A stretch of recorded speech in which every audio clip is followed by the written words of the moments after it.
ખેડામાં નડિયાદના શીતમંદના કોમ્પ્લેક્સમાં ગેરકાયદેસર બાંધકામના કેસમાં તપાસ કરી અને બિલ્ડરને 3 દિવસની નોટિસ આપવામાં આવી છે।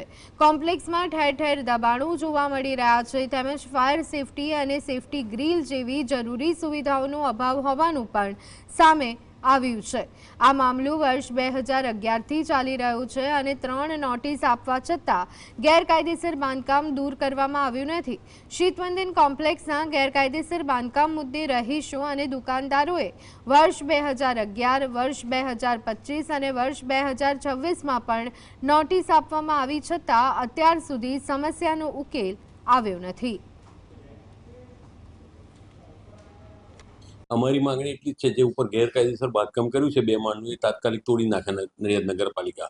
અને નીચે બેઝમેન્ટમાં પણ એણે અડધું બેઝમેન્ટ પાકું બાંધકામ કરી અને ભાડે આપેલું છે, મંથલી 50,000 રૂપિયા ભાડા પેટે આપેલું છે। આજની તારીખમાં નીચે બેઝમેન્ટમાં દબાણને ભાડે આપેલું એ લોકોના અંડરમાં જ છે।